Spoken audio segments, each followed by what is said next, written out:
Tantor Audio, a division of Recorded Books, presents The Black Man's President, Abraham Lincoln, African Americans, and the Pursuit of Racial Equality, by Michael Burlingame. Narrated by Tony Isabella. Introduction. On June 1st, 1865, Frederick Douglass strode into the great hall of New York's Cooper Union, where an immense mixed audience, people of color predominating, gathered to hear the famed African-American orator eulogize Abraham Lincoln, assassinated 6 weeks earlier because he had, for the first time, publicly endorsed black voting rights. Every seat was filled, and several hundred persons were compelled to stand, according to the New York Times. On the extended platform sat scores of prominent citizens, alongside a select class of young ladies, students at the city's black schools, who sang several numbers that evening. Presiding over the event was the black abolitionist and educator, Ransom F. Wake, who read a long statement condemning in unmeasured terms the New York City Council's order, issued in April, forbidding African Americans from participating in the funeral procession when the train bearing Lincoln's remains to Springfield passed through Manhattan. Incensed by the council's action, Wake helped organize the Cooper Union meeting to protest the ban and allow African Americans to properly mourn Lincoln. After reading the protest, Wake introduced Douglass, who began by further condemning the council's action as one of the most disgraceful and sickening manifestations of moral emptiness ever exhibited by any nation or people professing to be civilized. But, he asked, paraphrasing Hamlet's query about Queen Hecuba of Troy, what was Lincoln to the colored people, or they to him? Answering his own question, he stated flatly that Lincoln was emphatically the black man's president, the first to show any respect for the rights of a black man, or to acknowledge that he had any rights the white man ought to respect, the first chief executive to rise above the prejudices of his times and country. Lincoln treated each African American not as a patron, but as an equal. Months earlier, at the opposite end of the ideological spectrum, a Democratic newspaper which had been critical of Lincoln used some of that very language while asking with a sneer, "When did we ever have a president that made so much of the Negro, or was ever so willing to take him into his private and social circles as Abraham Lincoln does? Mr. Lincoln is emphatically the black man's president and the white man's curse." The best evidence to support the contention that Lincoln was emphatically the black man's president is not just his policy decisions and public statements regarding emancipation, the enrollment of black troops, and black voting rights, but also his personal relations with African Americans. Because interactions speak louder than words, Lincoln's views on race are best understood through an examination of his dealings with black Illinoisans and black Washingtonians. His meetings with Frederick Douglass are well known, but not his similarly revealing encounters with many other African Americans. As a racial egalitarian, Lincoln condemned the doctrine of white superiority. Let us discard all this quibbling about this man and the other man, this race and that race and the other race being inferior, and therefore they must be placed in an inferior position, he boldly announced at the outset of his campaign for the Senate in 1858. Let us discard all these things and unite as one people throughout this land until we shall once more stand up declaring that all men are created equal. I leave you, hoping that the lamp of liberty will burn in your bosoms until there shall no longer be a doubt that all men are created free and equal. The following year, while praising the Declaration of Independence, he referred scornfully to the belief that there were superior races. The principles of Jefferson are the definitions of axioms of free society, and yet they are denied and invaded with no small show of success. One dashingly calls them glittering generalities, another bluntly calls them self-evident lies, and still others insidiously argue that they apply only to superior races. He warned white supporters of the enslavement of African Americans that they too might logically be enslaved. You say A is white and B is black. Is it color, then, that justifies enslaving people? The lighter having the right to enslave the darker? Take care. By this rule, you are to be slave to the first man you meet with a fairer skin than your own. Historian David S. Reynolds observed that Lincoln's public racial pronouncements were sometimes conservative, yet those public racial pronouncements made during his presidency were often far from conservative. In 1864, for example, while accepting an honorary membership in the New York Working Men's Democratic Republican Association, he declared, "None are so deeply interested to resist the present rebellion as the working people. Let them beware of prejudice, working division, and hostility among themselves," alluding to New York's murderous anti-black draft riots of the previous year. He stated that the most notable feature of a disturbance in your city last summer was the hanging of some black working people by other working people. It should never be so. The strongest bond of human sympathy, outside of the family relation, should be one uniting all working people of all nations and tongues and kindreds. Lincoln reminded the Working Men's Association of what he had told Congress 3 years earlier. The prudent, penniless beginner in the world labors for wages a while, saves a surplus with which to buy tools or land for himself, then labors on his own account another while, and at length hires another new beginner to help him. This is the just and generous and prosperous system, which opens the way to all, gives hope to all, and consequent energy and progress and improvement of condition to all. Lincoln believed that the chief aim of government was to lift artificial weights from all shoulders, to clear the paths of laudable pursuit for all, to afford all an unfettered start and a fair chance in the race of life. The Declaration of Independence stated that all men are created equal and endowed by their Creator with certain unalienable rights. Individuals, not states, not regions, not identity groups, were endowed with rights. He rejected the concurrent majority theory of John C. Calhoun, who insisted that the two main regions, North and South, had equal rights, particularly to carry into Western territories whatever they wished, including slaves. Lincoln likewise rejected the notion that one race had rights that other races did not. While Lincoln stressed that all people deserved an unfettered start and a fair chance in the race of life, he did not believe that everyone would succeed equally. As he told a Connecticut audience in 1860, "I want every man to have the chance, and I believe a black man is entitled to it, in which he can better his condition." He added that it is best for all to leave each man free to acquire property as fast as he can. Some will get wealthy. I don't believe in a law to prevent a man from getting rich. He and his fellow Republicans, he insisted, wish to allow the humblest man an equal chance to get rich with everybody else. Lincoln thought that success in the race of life depended on resolute determination, industry, and dedication to self-improvement. To one young man who wished to become a lawyer, he suggested that work, work, work is the main thing. To another he wrote, "Your own resolution to succeed is more important than any other one thing."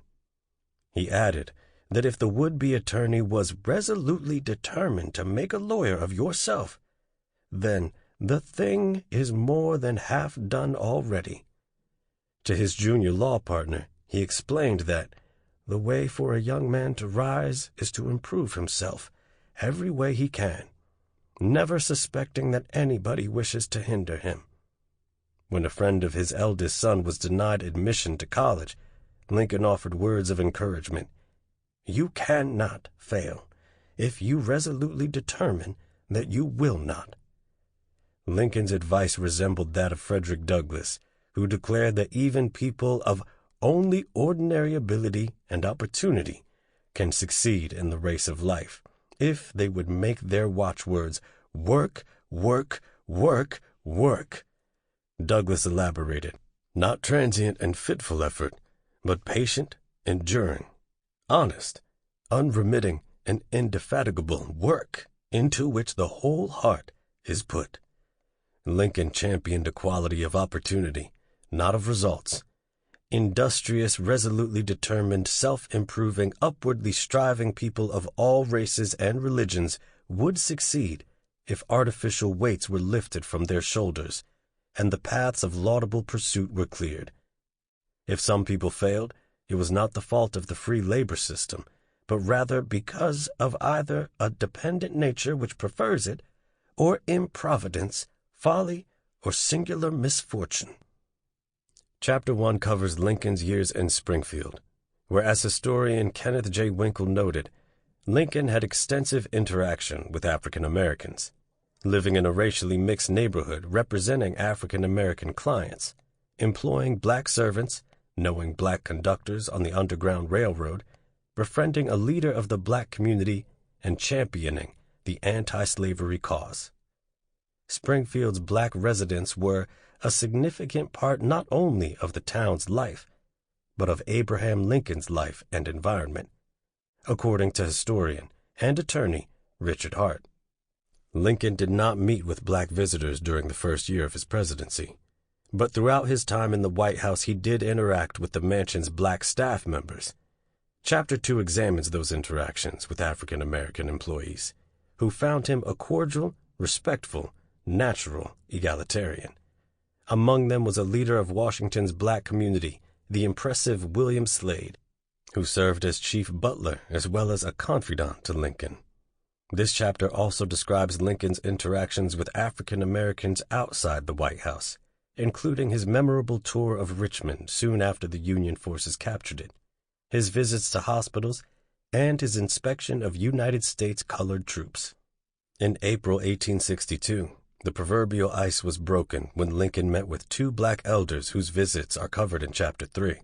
The first was Bishop Daniel Payne of the African Methodist Episcopal Church, a prominent educator with whom he discussed the abolition of slavery in Washington. The second was another prominent educator, Alexander Crummell, a philosopher who came seeking to promote colonization in Liberia, where he lived. This chapter also presents an overview of Lincoln's views on colonization, the subject of a controversial meeting he held with some leaders of Washington's black community. Chapter 4 describes and analyzes that event in depth, arguing that the president aimed his remarks not primarily at his 5 African American guests, but at the millions of people in the lower North and border states who might disapprove of the Emancipation Proclamation that he was poised to issue. Those potential dissenters were willing to support the war as long as it was perceived as a struggle to restore the Union, but not if it were to become an abolitionist crusade. By letting them know that he was actively supporting the resettlement abroad of some African Americans, Lincoln believed he could sugarcoat the bitter pill of emancipation, reassuring conservative Northerners that a tsunami of freed slaves would not engulf their region. In addition to allaying those fears, he wanted to provide a haven for pessimistic African Americans who understandably despaired of achieving equality in the U.S. In 1863, many more African Americans called at the White House, some to promote colonization and others to deal with a new matter, black soldiers. The Emancipation Proclamation provided for the enlistment of black men in the Union Army, reversing the administration's earlier policy. Chapter 5 describes how some African American visitors urged the president to accept an all-black legion. Others sought permission to preach to black troops, and still others protested against the unequal treatment of such soldiers. The best known of these visitors was Frederick Douglass, whose well-documented interview established a remarkable partnership, each man moving toward the other's political position as they sought to promote both emancipation and military victory. The year 1864, covered in Chapter 6, saw even more African Americans calling on the president. Lincoln summoned Frederick Douglass to help devise a plan to ensure that slaves officially freed by the Emancipation Proclamation could be liberated, in fact, if a Democrat should win that year's presidential election. One of the most important interviews the president ever held with African Americans took place in March, when two visitors from New Orleans submitted a petition calling for black voting rights. They were so persuasive that Lincoln promptly urged the governor of Louisiana to have the state's constitutional convention enfranchise at least some African Americans. Chapter 7 examines White House receptions, where black American guests are known to have appeared. The most famous is the one held just after Lincoln's second inauguration, on March 4, 1865, when Frederick Douglass was initially denied admittance. It is widely thought to be the first time that African Americans attended such a reception, but actually there had been at least 4 others, beginning on January 1, 1864. While the president was glad to receive African American guests, Democrats attacked him for doing so, and his wife was less than pleased. Chapter 8 covers 1865, an annus mirabilis for African Americans, during which they achieved many breakthroughs, some of which were facilitated by Lincoln. Black soldiers and musicians participated in the inaugural parade. Large numbers of African Americans attended the inauguration. A black minister preached a sermon in the Capitol. A black attorney argued a case before the Supreme Court. Illinois abolished most of its black laws. Congress established the Freedmen's Bureau, a social welfare agency whose main mission was to assist newly freed slaves, and Congress passed a constitutional amendment outlawing slavery throughout the land. Among Lincoln's black guests was Martin R. Delany, the father of black nationalism, whose proposal for an all-black army received the president's endorsement.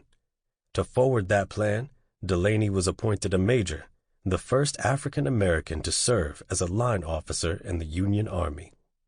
Chapter 9 compares Frederick Douglass's little-known 1865 eulogy for Lincoln, whom he deemed emphatically the black man's president, with his well-known 1876 oration at the dedication of the Emancipation Memorial in Washington, in which he called Lincoln preeminently the white man's president.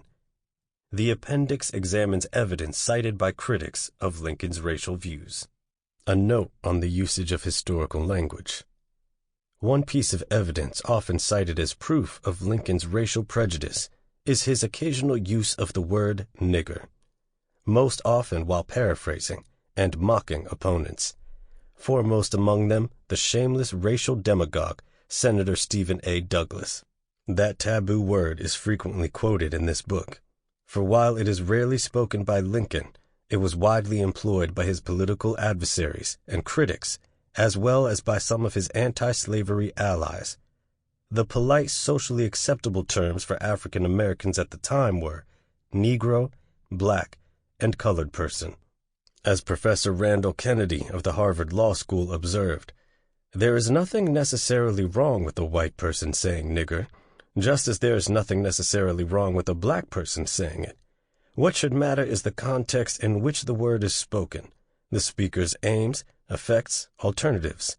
The word nigger can mean many different things, depending upon, among other variables, intonation, the location of the interaction, and the relationship between the speaker and those to whom he is speaking.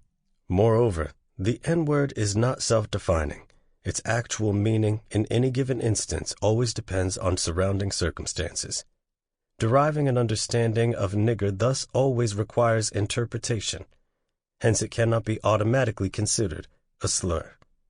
Professor Kennedy warned against overeagerness to detect insult, and also advised that considering the power of nigger to wound, historians should be careful to provide a context within which presentation of that term can be properly understood. By the same token, it is also imperative to permit present and future readers to see for themselves directly the full gamut of American cultural productions, the ugly as well as the beautiful, those that mirror the majestic features of American democracy, and those that mirror America's most depressing failings. Historians should therefore present politically sensitive 19th century material as it appeared in historical context.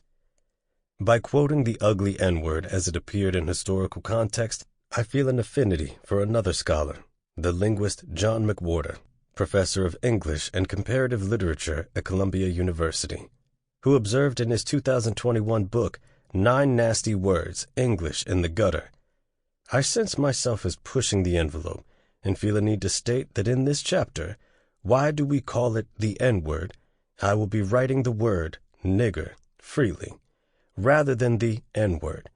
Am I taking advantage of the fact that I am black, such that etiquette allows me a certain leverage? Yes, indeed. I apologize for any discomfort it engenders, but suspect that few readers or listeners would truly prefer that I compose an entire chapter without naming what I am discussing, or write the N-word 100 times. I will use it as sparingly as I can, but that will nevertheless leave a great many times when I do spell it out. Love it, though I shall not. Unlike Professor McWhorter, I am not black, but much like him, I feel it necessary to apologize for any discomfort that quoting the N-word causes. I suspect that few listeners would truly prefer that I compose a book involving 19th century American racial politics with N-word written innumerable times. I do not love quoting it, but it is impossible to understand Lincoln's use of it without placing that usage in historical context, unpleasant as it may be to contemplate the use of a word that mirrors America's most depressing failings. On a related matter, I fear some may be made uncomfortable by language used by African Americans who greeted Lincoln on public occasions. That language was recorded in anti-slavery newspapers whose reporters evidently quoted the dialect, not to belittle the speakers, though it was common for many Democratic journals and even some Republican ones in the Midwest to do so, but rather to accurately render what was said.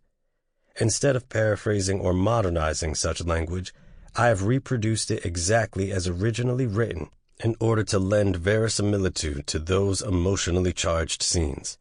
The dialect seems authentic, insofar as one can detect from recordings of former slaves made during the 1930s. Moreover, the reporters whom I cite when quoting black dialect, such as abolitionist Charles C. Coffin, supported African American freedom.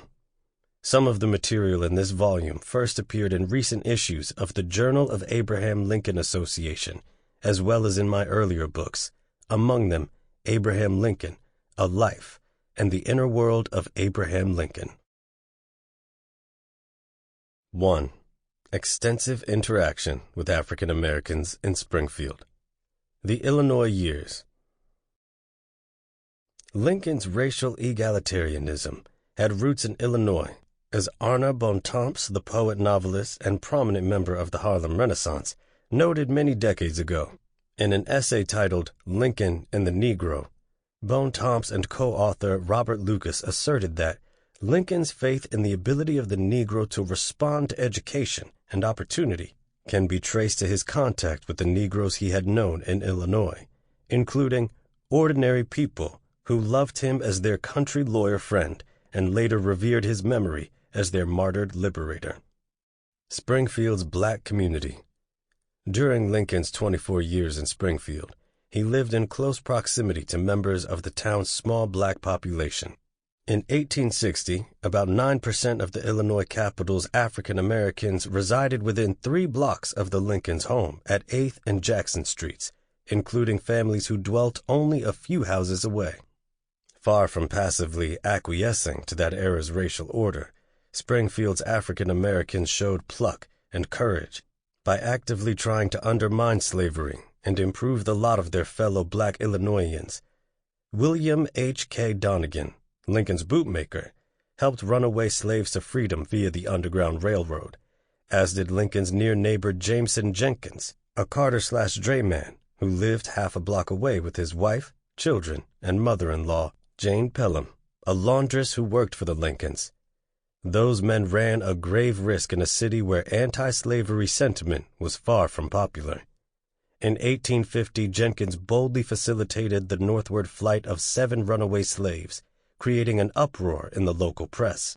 That same year in Springfield, James Blanks and half a dozen other people of color who were desirous of educating their children denominated themselves trustees of the colored school and publicly announced a fundraising effort. 2 years later, Blanks joined with 19 other black men in signing a resolution calling for the establishment of a school for African American children. "We must speak in bold terms," they proclaimed. As a portion of the colored population, they felt a deep, very deep interest in our schools and think it the only sure way to redeem ourselves from the bondage we are now in.